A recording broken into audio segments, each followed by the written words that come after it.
કડવો અનુભવ સરકાર તરફથી થયો હતો અમારે, કારણ કે વારંવાર એક્ઝામ કેન્સલ થતી હતી. અને બીજું કે અમે સરકાર સામે ગાંધીનગરમાં જેને આંદોલન કર્યું તો બીજા દિવસે તો છોડી દીધા હતા, પણ ઘરે આવીને પાછા બહુ પ્રોબ્લેમ પડ્યો હતો, બહુ હેરાન કર્યા. 3 કોન્સ્ટેબલ એક્ઝામ આપી અને 1 તલાટી. ને આ વખતે તો મેં ફાઇનલ નક્કી કર્યું છે કે આ ઓબીસીમાં મારી 854 જગ્યા છે, એમાં 1 જગ્યા મારી હોવી પડે. બાકી 10 લાખ ભરાય કે 15 લાખ ફોર્મ ભરાય એને મને કોઈ ફરક નહીં પડે. ફેસબુક, ઇન્સ્ટા મેઇન આમ એરર કહેવાય. મેઇન ભણવા માટે એને સાઈડમાં છોડવું પડે. એ એક નેગેટિવ કહેવાય વસ્તુ છે આપણા માટે કે એને આપણે છોડવી જોઈએ. બીજે દિવસે સવારમાં 4 વાગે 4 સાડા 4 જ્યારે ઠાકોરજીની પૂજા કરતા તે સમાચાર એક ભાઈ પેપર ફૂટી ગયું છે તમારું. વિદ્યાર્થીઓ તો પોતાના પિતાના પૈસાથી આજે ઘર ચલાવી શકતા હોય, વિદ્યાર્થીઓ પોતાના પિતાના પૈસાથી આજે લાઇબ્રેરીની ફીસ ભરતા હશે, પણ ઘણીવાર એવું બનતું હોય કે પોતે પગભર થવાની મહેનત કરતા હોય ને સાઈડમાં કોઈ પણ જોબ અથવા ધંધા સાથે જોડાયેલા હોય અને સરકારી નોકરીનો જે જસ્બો હોય એનું આજે વર્ણન કરવું છે. શું નામ છે તમારું? મારું નામ પરમાર પરેશ. પરેશભાઈ, તમે સાથે સાથે બીજા શું કામ કરો છો અને આ જે પરીક્ષાને લઈને તમારી મહેનત કેટલા વર્ષોથી છે, હાલ શું પરીક્ષાની તૈયારીઓ છે અને કેટલી પરીક્ષાઓ આપી હશે? હું છે ને 3 વર્ષથી પ્રાઇવેટ સ્કૂલમાં જોબ કરું છું, પણ પ્રાઇવેટ સ્કૂલમાં જે જોબ કરવી ને એમાં થોડુંક એવું લાગે કે ગુલામી કરતા હોય ને એવું લાગે છે. એટલે પ્રાઇવેટને આખી જિંદગી લાઈફ ટાઈમ કહ્યું કે પ્રાઇવેટ જોબ કરાય ને, અને પ્રાઇવેટમાં આપણે ગમે એટલું રળીને આપીએ ને એ જે ટ્રસ્ટીઓ હોય ને એના માટે જ છે, આપણા માટે તો કાંઈ છે. એટલે પછી મેં એવું નક્કી કર્યું કે પ્રાઇવેટ જોબ છે ને હવે નથી કર્યું અને ગવર્મેન્ટની તૈયારી કરવી છે. હાલમાં હું 2-2.5 કલાક પ્રાઇવેટ જોબ જાઉં છું અને પછી અહીં આવીને તૈયારી કરું છું ગવર્મેન્ટ. મારો ગોલ તો છે ને ટીચર બનવાનો જ હતો, પણ એ સંજોગો અને પરિસ્થિતિ પ્રમાણે આપણે એ ન થયું. હવે ગમે ત્યારે ભરતી આવશે ને ત્યારે આપણે ગોલ લઈશું તે. એના સિવાય અત્યારે હું કોન્સ્ટેબલ અને પીએસઆઈની તૈયારી કરું છું. જે મળે ને એ સ્વીકારી લેવાની છે અને પછી આગળ વધીને આગળ જઈશું અને પછી આપણો જે ગોલ છે ને પહોંચી જઈશું. આમ તમે મૂળ બોટાદ જિલ્લાનું જ કોઈ ગામ ના છો ને? હા, મૂળ બોટાદ જિલ્લાના. એ ડેપોથી છે ને એમાં નજીક પડે ને લાઇબ્રેરી, એટલે એમ બધા બહાર ગામથી બધા વાંચવા આવી 14 કિલોમીટર જેવું થાય છે. ક્યારે એવું થાય કે આ શહેરમાં એટલા બધા જે વિદ્યાર્થીઓ જે સારા નોકરી ધંધાને એવા કરતા હોય સરકારી સિવાયના, તો એવો વિચાર આવે ને કે આ આપણું જે મહેનત છે એને કેમ લાગે છે રંગ મળશે? હા, રંગ તો મળશે જ તે, કારણ કે આપણે જે મહેનત કરવી છે ને જો તૈયારી તો લાખો વિદ્યાર્થી કરતા હોય, પણ જે લાખો વિદ્યાર્થી કરે ને એની કરતાં આપણે કેવી રીતે અલગ પડવી અને એ લોકો કેવી રીતે મહેનત કરે છે ને આપણે કઈ રીતે મહેનત કરવી તો એનાથી આગળ નીકળે એવી પ્રવૃત્તિ. પછી ઘરે વાંચતા હતા ને તો અમને એટલી બધી કાંઈ તૈયારીની ખબર નથી પડતી, પણ આ લાઇબ્રેરી વાંચવા આવીને તો એનો શું ફાયદો થાય, મેનેજમેન્ટ બને, આખો દિવસ કેવી રીતે વિદ્યાર્થી વાંચે છે. ઘરે તો શું થાય કે 2 કલાક વાંચ્યું ને પછી થોડીક વાર એમ થાય લાઈને આરામ કર્યું. જ્યારે એ પ્રમાણે આ માહોલ જોઈએ ને તો અહીંયા 24 કલાક બધા વાંચતા હતો. એટલે અહીંયા તમને વધારે બનતો હોય લાઇબ્રેરીમાં એવું ને? હા, એવો માહોલ થાય. જો હું ટાટની ભરતીની વાત કરું ને તો મેં આ લાઇબ્રેરી જોઈન કરી હોત ને તો અત્યારે હું 9-10માં અથવા 6-8માં હું લાગી ગયો.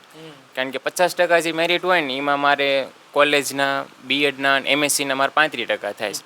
હવે 50% જે માર્ક હોય ને જે ટાટના હોય, જો એમાં મારે થોડીક વધુ મહેનત હોત ને તો હું 24 વર્ષની ઉંમરમાં છે ને ત્યારે હું ગવર્મેન્ટમાં લાગી જત વગર તૈયારી. પરેશભાઈ પોતાની મહેનત અને પોતાની તૈયારીઓની વાત કરી. ફરી એક કોઈ વિશેષ બીજા વ્યક્તિઓ સાથે વાત કરીશું. બેન, શું નામ છે તમારું અને તમારી જે તૈયારી છે એ ક્યાં સુધી પહોંચાડવી છે તમારે, અને તમારી મહેનતને લઈ અને તમે જે કયા વિષય ઉપર અત્યારે તૈયારી કરો છો અને ભવિષ્યમાં શું તમારો ગોલ છે? મારું નામ મોજીદ્રા રચના છે. મેં અત્યારે હાલમાં ગેટની એક્ઝામની તૈયારી કરી છું. લાસ્ટ 16 મંથથી મારી તૈયારી ચાલુ છે. લાસ્ટ એક એક્ઝામમાં થોડાક માર્ક ઓછા આવવાથી મને એડમિશન માસ્ટર માટે સારી એવી કોલેજમાં મળ્યું નથી. તો મારી એવી ઈચ્છા છે કે મને આઈઆઈટીમાં એડમિશન મળી જાય તેવું મારી મહેનત અને કહેવાય ને કે મારી અત્યાર સુધીની મહેનત રંગ લાવે. બેન, બીજું કે તમે અત્યાર સુધીમાં એક્ઝામ તો કેટલી આપી છે એ એક વાત કરજો, અને બીજું કે તમારી સાથે પહેલાં મારે વાત થઈ કે આ બધા સરકારી નોકરીઓ માટે તૈયારી તો કરતા હશે, પણ કંઈક ને કંઈક એવું પરિબળ છે જેમાં અવરોધ ઊભું કરે, તેના માટે શું કહેશો? હા, અવરોધો માટે તો મેઇન તો સોશિયલ મીડિયા, મોબાઈલ છે કે એમાં અત્યારે કહેવાય ને કે ફેસબુક, ઇન્સ્ટા મેઇન આમ એરર કહેવાય. મેઇન ભણવા માટે એને સાઈડમાં છોડવું પડે. એ એક નેગેટિવ કહેવાય વસ્તુ છે આપણા માટે કે એને આપણે છોડવી જોઈએ. એન્ડ ફોનનો યુઝ બહુ ના કરવો જોઈએ. અને આપણા ગોલ માટે આપણે હંમેશા બુકનો યુઝ કરવાનો. કોઈ બી હોય કોઈ બી book means book and library આપણા ફ્યુચર માટે બેસ્ટ છે એમ. તમે જે તૈયારી કરો છો તમારી જે દિનચર્યા છે તમારું જે ટાઈમ ટેબલ કહેવાય તો એ કેવી રીતનું હોય કે અન્ય કોઈ વિદ્યાર્થીઓને પ્રિપેરેશનમાં કદાચ સારું પડી શકે તો શું કહેશો? હા, મારા માટે સવારે 7 વાગ્યાથી લઈને મેં સાંજના 9 વાગ્યા સુધી મારું રીડિંગ છે 14 અવર્સનું. એમાં 2 અવર્સ જમવા માટે ને એ બધું, એટલે ટોટલ મારી 12 અવર્સનું રીડિંગ કન્ટિન્યુ છે ડેઇલીનું. ક્યારેક બીમાર થઈ જઈએ કે ક્યારેક વાંચવાનું મન ના થાય એવું બધું થાય, પણ આ માઇન્ડને આપણે સેટ કરવાનું કે નહીં વાંચવાનું જ છે, ત્યારે જ આપણે ગોલ સુધી પહોંચી શકશું. અને આમ તો કદાચ ઘરે કે કોઈ અન્ય જગ્યાએ આપણે હોય તો ત્યાં માહોલ ન બને, પણ આ લાઇબ્રેરીમાં આપણી સાથે એવા એટલા બધા વિદ્યાર્થીઓ હોય અને માહોલ બનતો હોય. હા, એ પણ એક વાત સાચી છે કે ઘરે આપણે એકલા હોય વાંચવાનું મન ના થાય, નીંદર આવે, ક્યારેક પાડોશીઓ કોઈ આવી જાય એટલે ડિસ્ટર્બ થાય વધારે.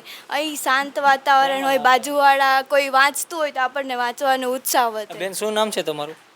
મારું નામ ખેરાળા કૃષ્ણા. બેન તમે મૂળ બોટાદના? ના, હું બરવાળાથી આવું છું. તમારા લગ્નને કેટલા વર્ષ થયા અને આ બાદ આપ જે તૈયારીઓ કરો છો અને સાથે સાથે જીવન સંસારમાં સમાજને સાચવવું અને આ એક્ઝામ સાથે જે મહેનત કરવી એના વિશે શું કહેશો? મારા મેરેજના 5 વર્ષ થયા અને મેં અહીંયા મારા સાસરે આવીને 3 વર્ષ કોલેજ કરી, પછી 2 વર્ષ પછી મેં તૈયારી શરૂ કરી. અને તૈયારી શરૂ કરી, મારો ગોલ એ છે કે હું કોન્સ્ટેબલ અથવા પીએસઆઈ કોઈ પણ પરીક્ષા પાસ કરીશ, એ સ્વીકારીશ. અત્યાર સુધીમાં બેન કેટલી એક્ઝામની તૈયારીઓ કરેલી છે, કયા કયા ક્ષેત્રોમાં, અને ભવિષ્યમાં શું તમારો ગોલ છે આમ ફિક્સ? મારો ગોલ એક જ છે કે હું કોઈ પણ જોબ કરું એ સરકારી હોવી જોઈએ. બરાબર. મેં 3 કોન્સ્ટેબલ એક્ઝામ આપી અને 1 તલાટી. ને આ વખતે તો મેં ફાઇનલ નક્કી કર્યું છે કે આ ઓબીસીમાં મારી 854 જગ્યા છે, એમાં 1 જગ્યા મારી હોવી પડે, બાકી 10 લાખ ભરાય કે 15 લાખ ફોર્મ ભરાય એને મને કોઈ ફરક નહીં પડે. અને બેન બીજું કે તમારે જો કદાચ આ વિષય ઉપર કોઈ સરકારી ક્ષેત્રોમાં તમારે કાંઈ વિનંતી કરવી હોય કે આનો ફેરફાર આ થઈ શકે તો એના માટે શું કહેશો? ના, હું બસ એટલું જ કહું છું કે ઘણા બધા વિદ્યાર્થી ગરીબ પરિવારમાંથી આવે છે અને એનું એક મોટું તો ઓલું શું થાય છે કે પેપર ફૂટવાનું મને વધુ ઓલું થાય છે. અને એક એક્ઝામ મેં આપી એમાં પેપર ફૂટેલું છે. કઈ એક્ઝામ આપી હતી તમે અને કેવો સમય ગયો? અને કદાચ એવું પણ બને કે એક્ઝામ બરોબર સ્થળ પર ગયા અને પેપર ફૂટ્યું હોય તો અંદરની લાગણીઓ તમારા શબ્દોમાં શું કહેશે? તો સર, જ્યારે અહીંથી અમે એક્ઝામ દેવા ગયા ને ત્યારે મારું સેન્ટર ઉપલેટા હતું. ઉપલેટા અમે ગયા, પછી અંદર બધી કાર્યવાહી કરી, પછી છેલ્લે પેપરના એન્ડમાં કીધું કે તમારું પેપર ફૂટી ગયું છે, ત્યારે મને બહુ આઘાત લાગ્યો હતો કે આટલી બધી મહેનત કરવા છતાં. અને ત્યારે અમે ગરીબ પરિસ્થિતિમાંથી અમે પેપર દેવા ગયા હતા. અને બેન બીજું કે ક્યારેક એક્ઝામ આપી હોય અને 2 થી 5 માર્ક સુધીમાં કદાચ આપણે ઉપર ન જવાયું, પાસ ન થવાયું, તો બે માર્ક છે, 5 માર્ક છે, એનું કેટલું અંદરથી એમ થાય કે હવે 2-5 માર્ક સાટું થઈને રહી ગયા છો, તો એવું કેવું ક્યારે બનેલું? હા સર, ગઈ એક્ઝામમાં 2021ની એક્ઝામમાં મારે લગભગ 63.25 માર્ક હતા અને મારે 65 મેરિટ અટકેલું હતું. હા, એમાં બહુ ઘણું બધું દુઃખ લાગ્યું હતું. પછી પાછું ક્યારે એવું બને ને કે કદાચ આ પ્રોબ્લેમ આવ્યો છે, દુઃખ લાગ્યું, ચલો પછી 2-5 મહિનામાં પાછી રિકવરી આવી જાય ને પોઝિટિવિટી આવી જાય કે હવે પાછું બીજું ક્ષેત્રમાં તૈયારી કરશું ને હજી ફરી તૈયારી કરીને આગળ વધવું છે. હા, મેરિટ આવ્યું પછી અઠવાડિયા સુધીમાં મને બહુ દુઃખ લાગ્યું. પછી ફરીવાર મારા મનને મેં આમ જાગૃત કર્યું કે નહીં, ફરીવાર એક્ઝામ આવશે અને હું ક્લિયર કરીશ એને. તમારું નામ શું છે અને તમે જે તૈયારી કરો છો એના વિશે શું કહેશો? મારું નામ મેર રાજેશ કુમાર. હું એએમસી જુનિયર સહાયક ક્લાર્કની તૈયારી કરું છું. જે આપણે એએમસી અમદાવાદ મ્યુનિસિપલ કોર્પોરેશન રહી એમાં ક્લાર્ક તરીકે ફરજ બજાવવાની હોય છે. એમાં જે વિભાગ આપણે સિલેક્ટ થઈ પછી જે વિભાગ આવે એ વિભાગ પ્રમાણે આપણે આપણું કાર્ય કરવાનું હોય છે. અત્યાર સુધીમાં કેટલી એક્ઝામ આપી હોય અને તમારા જીવનનો કંઈ એવો કડવો અનુભવ બન્યો હોય કે આનાથી તમારા અનુભવથી કોઈ એવા વિદ્યાર્થીઓને કંઈક જાણવા શીખવા મળે તો એના માટે શું કહેશો? એના માટે તો પહેલાં પ્રથમ તો મેં 2019માં કોન્સ્ટેબલની તૈયારી કરી હતી. એમાં હું 0.75 માર્ક કર્યો હતો. હા, અને એમાં કડવો અનુભવ સરકાર તરફથી થયો હતો અમારે, કારણ કે વારંવાર એક્ઝામ કેન્સલ થતી હતી. અને બીજું કે અમે સરકાર સામે ગાંધીનગરમાં જેને આંદોલન કર્યું તો બીજા દિવસે તો છોડી દીધા હતા, પણ ઘરે આવીને પાછા બહુ પ્રોબ્લેમ પડ્યો હતો, બહુ હેરાન કર્યા હતા. ઘરે આવીને ગાંધીનગરમાં બીજા આંદોલન કરતા તો અમને લઈ જતા હતા.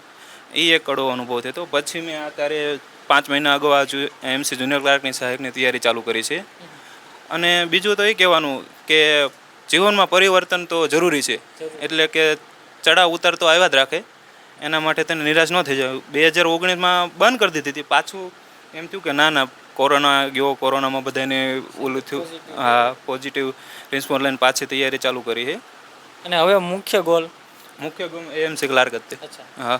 અને ભાઈએ જે વાત કરી કે કંઈક ને કંઈક અડચણો સરકાર તરફથી આવતી હોય અને એમાંથી ક્યાંકનું કંઈક લોકો ડિમોટિવેટ થાય વિદ્યાર્થીઓ, તો વાત કરીશું. શું નામ છે તમારું? નીતિન. શું કહેશો તમે? અત્યારે ડિમોટિવેશન થવાનું મેઇન કારણ છે હસમુખ પટેલ સાહેબ જે કોન્સ્ટેબલ ભરતી બોર્ડના ચેરમેન હતા એને ડાયરેક્ટ જીપીએસસીના ચેરમેન બનાવી દીધા. તો અત્યારે પ્રેશર અમે હસમુખ પટેલ સાહેબ જે આની પહેલાં 2022-23નું પેપર લીધું હતું, એ પેપર પ્રમાણે અમને મેન્ટલી પ્રેપર થયા અને તૈયાર થયા. તો 15 અઠવાડિયા અગાઉ તે એમને ચેન્જ કરીને જીપીએસસીના ચેરમેન નિમણૂક કરી દીધા. જો એ ડાયરેક્ટ ચેરમેન જીપીએસસીના થઈ શકતા હોય તો આપણે જે કોન્સ્ટેબલ પોલીસ ભરતી બોર્ડ છે તો એમના ચેરમેન હજી નિમણૂક નથી થયા. અમારી જે ફિઝિકલ હતી એ 15 નવેમ્બરે શરૂ થવાની હતી, એને બદલે ડાયરેક્ટ 15 ડિસેમ્બર આજુબાજુ નાખી દીધી. તો અમારે ફિઝિકલની તૈયારી કરવામાં અહીંયા આવીને મેન્ટલી પ્રિપેર ન થઈ, કારણ કે આ 5 કિલોમીટર રનિંગ કરવાનું ઓછામાં ઓછું કમસે કમ 5.5 થી 6 કિલોમીટર અમે ઘરે રનિંગ કરી આવ્યું, બરાબર. અહીંયા થાક લાગે આપણને પછી. તો એના માટે 2 થી 3 મહિનાથી તો કન્ટિન્યુ તૈયારી કરતા જ હોય છે. છતાં જે ચેરમેન નિયુક્ત નથી થયા એના લીધે થઈને ભરતી પ્રક્રિયા આગળ વધારે વહી જાય છે, સમયસર પૂરી થતી નથી. ઘરેથી ને પછી પ્રોબ્લેમ આવે, કારણ કે ઇન્કમ તો ઘરેથી જ લેવાની હોય તૈયારી કરતા હોય. એટલે મુખ્ય બદલાવ શું લાવવો પડે, તમારું શું કહેવું છે? મુખ્ય બદલાવ તો એક જ તે જરૂરી છે કે એમના માટે ટાઈમ ટેબલ ફિક્સ હોય છે ગમે એ માટે, કે આ વસ્તુ આવી રીતે થાય, આ વસ્તુ આવી રીતે થાય. તો આખું શેડ્યુલનું મેનેજમેન્ટ હસમુખ પટેલ સાહેબે જે રીતે ભરતીના ફોર્મ ભરાવાની શરૂઆત થઈ ત્યારથી અમને ટાઈમ ટેબલ ફિક્સ જ આપ્યું હતું કે હું નવેમ્બર-ડિસેમ્બરમાં ગ્રાઉન્ડ લઈશ. જો હસમુખ પટેલ સાહેબ હોત ને તો ગ્રાઉન્ડ લેવાઈ ગયા હોત, ચાલુ થઈ ગયા હોત. હસમુખ પટેલ સાહેબ નથી તો આજે ભરતી બોર્ડના ચેરમેન નિયુક્ત નથી થયા.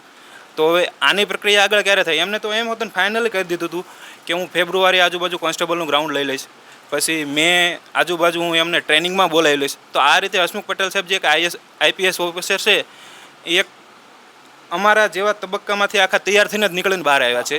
તો એમને ખબર છે કે વિદ્યાર્થી જીવનની પરિસ્થિતિ શું હોય. જીવનના બધા કડવા અનુભવોની બહાર નીકળ્યા હોય એટલે એને તમામ વસ્તુની ખબર હોય. કારણ કે એમને અમારી તો જન્મની પહેલાં તો એ આઈપીએસ ઓફિસર બની ગયા હતા 1993માં હસમુખ પટેલ સાહેબ. તો પછી એમને બધી માહિતી ખબર છે કયા વિદ્યાર્થીને શું પ્રોબ્લેમ પડે. તો કોન્સ્ટેબલ છે, પીએસઆઈ ભરતી બોર્ડ છે, એના માટે એ વ્યવસ્થિત આખું પ્રોપર પ્લાનિંગથી હાલતા હતા. તો હવે અત્યારે જ્યારે જીપીએસસીના ચેરમેન થઈ ગયા તો એમને સરકારને તો એવી વિનંતી જલ્દીમાં જલ્દી આપણે કોન્સ્ટેબલ ભરતી બોર્ડના ચેરમેનને એને નિયુક્ત કરે અને અમારી પ્રોસેસ છે ને એક આગળ આવે.